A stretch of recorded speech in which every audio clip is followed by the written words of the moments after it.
One story ৫৪ উপদেশক ১ থেকে ১২ অধ্যায়। উপদেশক, ঈশ্বরকে ভয় করুন।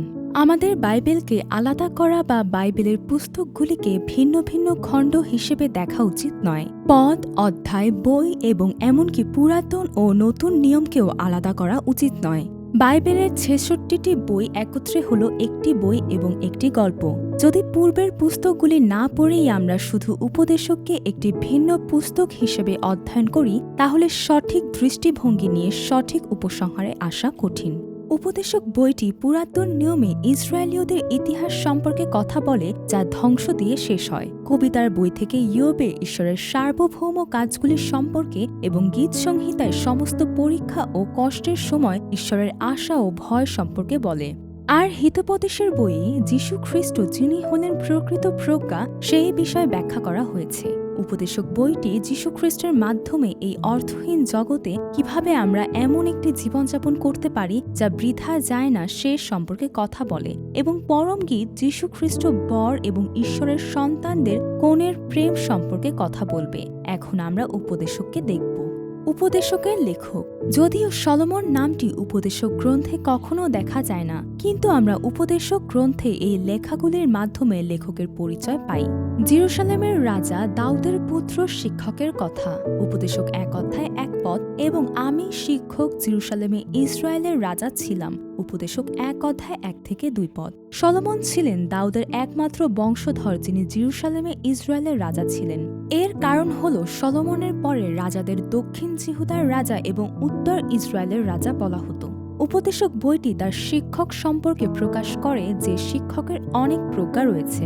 এছাড়াও উপদেশক প্রকাশ করে যে জ্ঞানবানদের বাক্য সরল, অঙ্কুশ স্বরূপ ও সভাপতিগণের বাক্য পোতা গোজ স্বরূপ, তাহারা একই পালক দ্বারা দত্ত হইয়াছে। উপদেশক ১২ অধ্যায় ১১ পদ। যা বোঝায় এই শিক্ষা উপদেশকের নিজের নয়, যীশু খ্রিস্টের যিনি সেই মেষ পালক। উপদেশক ১২ অধ্যায় ১৩ পদ। উপদেশকদের গঠন।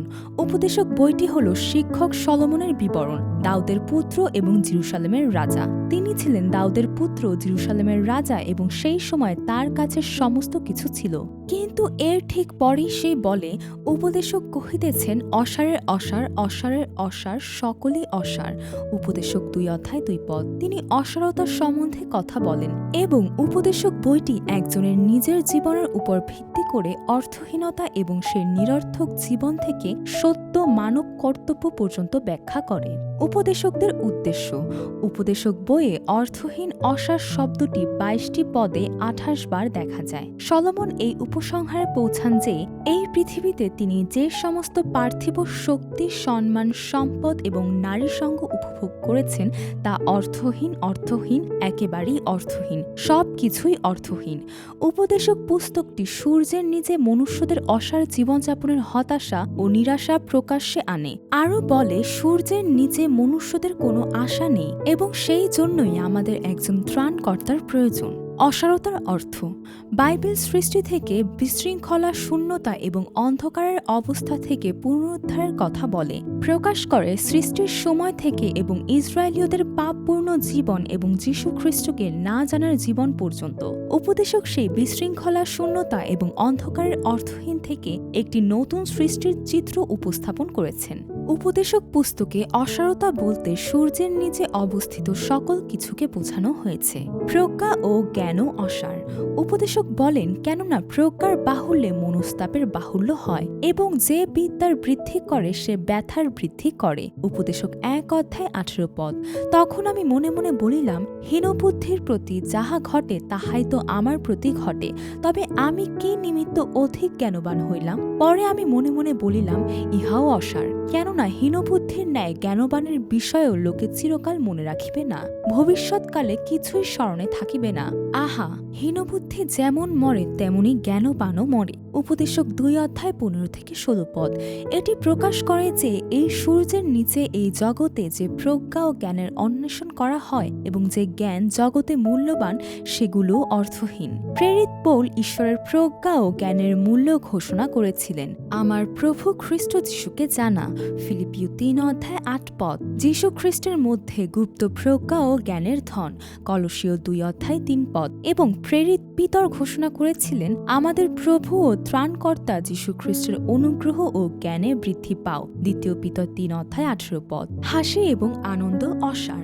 উপদেশক বলেন, আমি মনে মনে বলিলাম, আইসো আমি একবার আমোদের দ্বারা তোমার পরীক্ষা করি। তুমি সুখ ভোগ করো, আর দেখো তাহাও অসার। আমি হাস্যের বিষয় কহিলাম, উহা ক্ষিপ্ত, এবং আমোদের বিষয় কহিলাম, উহাতে কি উপকার হইবে। উপদেশক 2:1-2 পদ।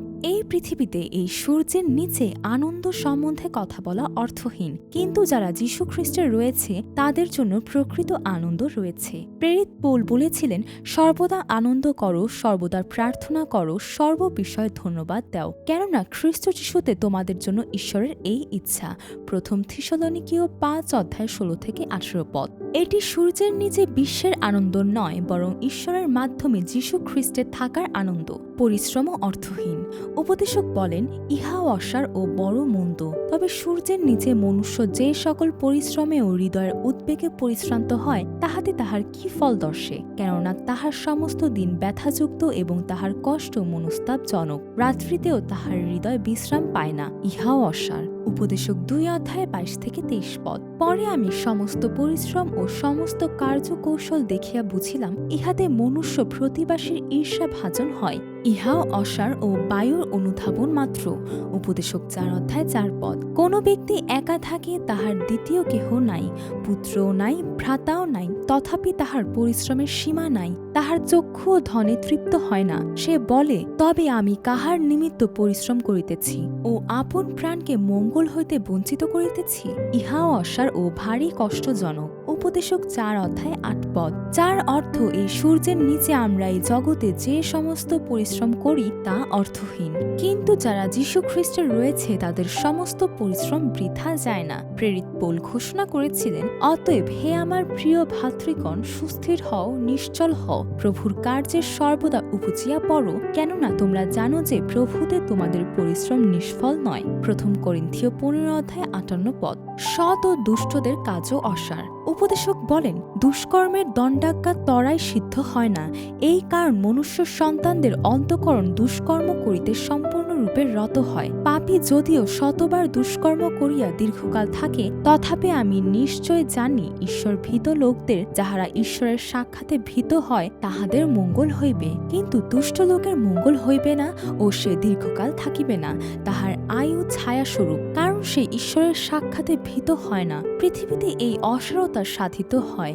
এমন ধার্মিক লোক আছে যাহাদের প্রতি দুষ্টদের কর্মানুযায়ী ফল ঘটে, আবার এমন দুষ্ট লোক আছে যাহাদের প্রতি ধার্মিকদের কর্মানুযায়ী ফল ঘটে। আমি কহিলাম, ইহাও অসার। উপদেশক 8:11-14 পদ। এই বাক্য প্রকাশ করে যে সূর্যের নিচে ধার্মিকতা ও মন্দতা, যেগুলো এই জগতে মূল্যবান হিসেবে স্বীকৃত, সেগুলো অর্থহীন। যাই হোক, বাইবেল ঘোষণা করে যে যদিও পৃথিবীতে কোনো ধার্মিক লোক নেই, কিন্তু যারা ঈশ্বরের ধার্মিকতা পেয়েছে তারা ন্যায় সঙ্গত হয়েছে। রোমীয় 3:20-28 পদ। প্রাচুর্য অর্থহীন। উপদেশক ঘোষণা করেন যে আবার ঈশ্বর যে কোনো ব্যক্তিকে ধন সম্পত্তি দান করেন, তাহাকে তাহা ভোগ করিতে, আপন অংশ লইতে ও আপন পরিশ্রমে আনন্দ করিতে ক্ষমতা দেন, ইহা ঈশ্বরের দান, কারণ সে আপন পরমায়ুর দিন সকল তত স্মরণ করিবে না, কেননা ঈশ্বর তাহার হৃদয়ের আনন্দে তাহাকে উত্তর দেন। সূর্যের নিচে আমি একটা অনিষ্টের বিষয় দেখিয়াছি, তাহা মনুষ্যদের পক্ষে ভারী। ঈশ্বর কোনো ব্যক্তিকে এত ধন সম্পত্তি ও গৌরব দেন যে অভীষ্ট বস্তু সকলের মধ্যে তাহার প্রাণের জন্য কিছুই অনটন থাকে না, তথাচ ঈশ্বর তাহা ভোগ করিবার ক্ষমতা তাহাকে দেন না, কিন্তু অপর লোক তাহা ভোগ করে, ইহা অসার ও অনিষ্টকর ব্যাধি। উপদেশক 5:19-6:1-2 পদ। যার দ্বারা বোঝায় যে সূর্যের নিচেই জগতে যে প্রাচুর্য উপভোগ করা হয় তা অর্থহীন, কিন্তু যীশু খ্রিস্টের মধ্যে পর্যাপ্ততা রয়েছে। প্রেরিত পৌল বলেছিলেন, এই কথা আমি অনটন সম্বন্ধে বলিতেছি না, কেননা আমি যে অবস্থায় থাকি তাহাতে সন্তুষ্ট থাকিতে শিখিয়াছি। আমি অবনত হইতে জানি, উপজয় ভোগ করিতেও জানি। প্রত্যেক বিষয়ে ও সর্ববিষয়ে আমি তৃপ্ত কি ক্ষুধিত হইতে এবং উপজয় কি অনটন ভোগ করিতে দীক্ষিত হইয়াছি। ফিলিপিও 4:11-12 পদ। সকলের শেষ একই, শিক্ষক বললেন, সকলের প্রতি নির্বিশেষে সকলই ঘটে। ধার্মিক কি দুষ্ট এবং ভালো ও সূচি কি অসুচি এবং যজ্ঞকারী কি অযজ্ঞকারী সকলের প্রতি এক রূপ ঘটনা হয়। ভালো যেমন পাপীও তেমনি এবং শপথকারী যেমন শপথে ভয়কারীও তেমনি। সূর্যের নিচে যত কার্য করা যায় তাহার মধ্যে ইহা দুঃখের বিষয় যে সকলের প্রতি এক রূপ ঘটনা হয়। অধিকন্তু মনুষ্য সন্তানদের অন্তঃকরণ দুষ্টতায় পরিপূর্ণ এবং যাবজ্জীবন ক্ষিপ্ততা তাহাদের হৃদয়ের মধ্যে থাকে, পরে তাহার মৃতদের নিকটে যায়।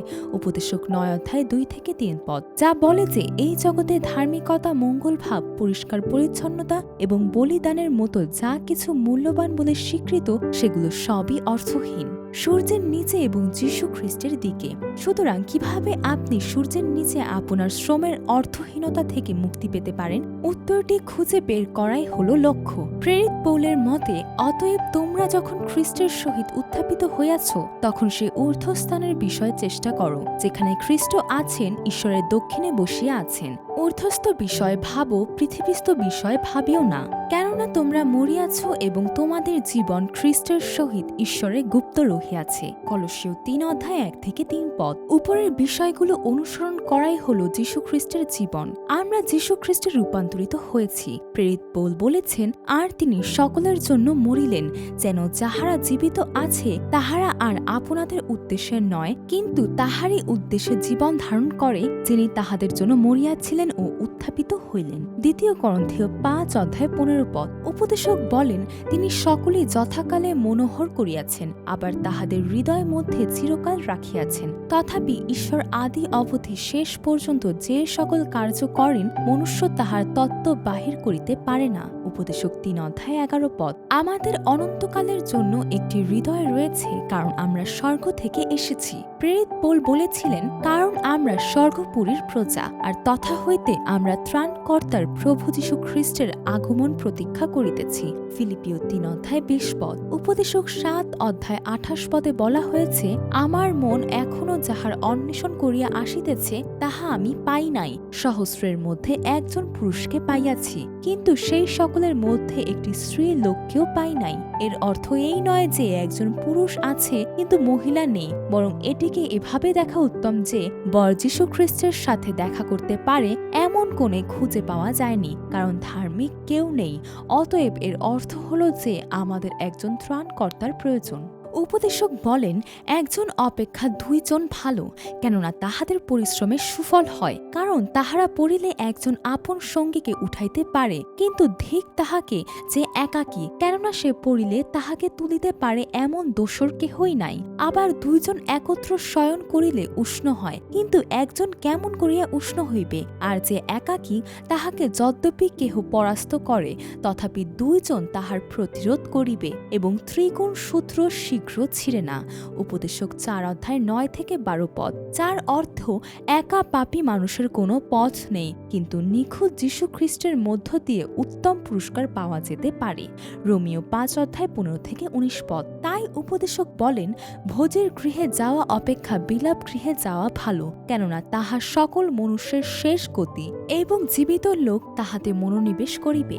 হাস্য হইতে মনস্তাপ ভালো, কারণ মুখের বিষণ্ণতায় হৃদয় প্রসন্ন হয়। জ্ঞানবানদের হৃদয় বিলাপ গৃহে থাকে, কিন্তু হীনবুদ্ধিদের হৃদয় আমোদ গৃহে থাকে। উপদেশক 7 অধ্যায় 2-4 পদ। যার অর্থ এই, সূর্যের নিচে আনন্দের সন্ধান করা উচিত নয়, বরং যীশু খ্রিস্টের মাধ্যমে অনন্ত জীবনের আশীর্বাদের জন্য দীর্ঘায়িত হওয়া উচিত। ঈশ্বরের কার্য জানা যায় না। উপদেশক বলেন, তথাপি ঈশ্বর আদি অবধি শেষ পর্যন্ত যে সকল কার্য করেন, মনুষ্য তাহার তত্ত্ব বাহির করিতে পারে না। উপদেশক 3 অধ্যায় 11 পদ। সুখের দিনে সুখী হও এবং দুঃখের দিনে দেখো। ঈশ্বর ইহা ও উহা পাশাপাশি রাখিয়াছেন। অভিপ্রায় এই, তাহার পর কি ঘটিবে তাহার কিছুই যেন মনুষ্য জানিতে না পারে। উপদেশক 7 অধ্যায় 14 পদ। তখন ঈশ্বরের সমস্ত কার্যের বিষয় ইহা দেখিলাম, সূর্যের নিচে যে কার্য সাধন করা যায়, মনুষ্য তাহার তত্ত্ব পাইতে পারে না। কারণ যদিও মনুষ্য তাহার অনুসন্ধানের জন্য পরিশ্রম করে, তথাপি তাহার তত্ত্ব পাইতে পারে না। এমনকি জ্ঞানবান লোকেও যদি বলে জানিতে পাইব, তবু তাহার তত্ত্ব খুঁজিয়া পায় না। উপদেশক 8 অধ্যায় 17 পদ। তেমনি সর্বসাধক ঈশ্বরের কার্য তুমি জানো না। উপদেশক 11 অধ্যায় 5 পদ। এমনকি যদি এই সূর্যের নিচে সমস্ত জীবন, সমস্ত প্রজ্ঞা এবং জ্ঞান, শ্রম এবং প্রচেষ্টা, সম্পদ এবং ধার্মিকতাকে একত্রিত করে, তবু আমরা ঈশ্বরের কাজ জানিতে পারি না। অতএব ঈশ্বরকে ভয় করা ছাড়া আমাদের আর কোনো উপায় নেই। সব কিছুই ঈশ্বরের হাতে। উপদেশক বলেন, বস্তুত আমি এই সমস্ত বিষয় অনুসন্ধান করিবার জন্য এই সমস্ত বিষয়ে মনোনিবেশ করিলাম। ধার্মিক ও জ্ঞানবান লোকেরা এবং তাহাদের কার্য সকল ঈশ্বরের হস্তগত। প্রেমকে ঘৃণা তাহা মনুষ্য জানে না, সমস্তই তাহাদের সম্মুখে। উপদেশক 9:1 যার অর্থ সমস্ত কিছু ঈশ্বরের সার্বভৌম পরিচর্যার অংশ এবং ঈশ্বরের হাতে রয়েছে।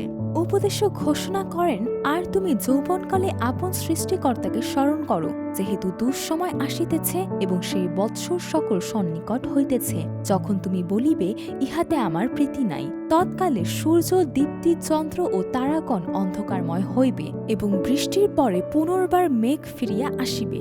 উপদেশক 12:1-2 সূর্যের নিচে বসবাসকালীন সময়ে দুঃখ ভোগের দিন আসার আগেই আমাদের অবশ্যই সৃষ্টিকর্তাকে স্মরণ করতে হবে। ঈশ্বরের উপর বিশ্বাস।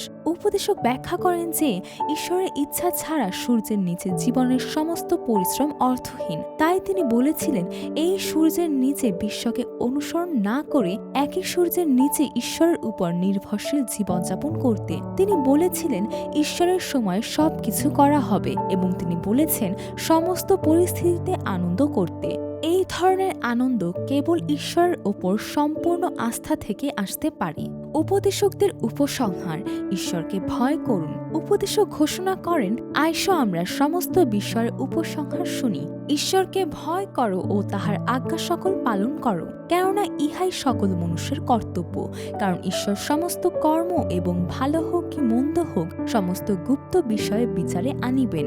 উপদেশক 12:13-14 প্রথমত আমাদের ঈশ্বরকে ভয় করতে হবে। এই হলো সমগ্র বাইবেলের বিষয়বস্তু এবং ঈশ্বর লোকেদের এবং ঘটনাগুলোর মাধ্যমে বারবার এই বিষয়ে কথা বলেছেন। উপদেশক বলেন, আমি জানি ঈশ্বর যাহা কিছু করেন তাহা চিরস্থায়ী, তাহা বাড়াইতেও পারা যায় না, কমাইতেও পারা যায় না। আর ঈশ্বর তাহা করিয়াছেন যেন তাহার সম্মুখে মনুষ্যগণ ভীত হয়। উপদেশক 3:14 বস্তুত স্বপ্ন ও অসারতা বহু সংখ্যক, বাক্যেরও বাহুল্য আছে, কিন্তু তুমি ঈশ্বরকে ভয় করো। উপদেশক 5:7 ঈশ্বরকে ভয় করা মানে ঈশ্বরকে ঈশ্বর হিসেবে স্বীকার করা।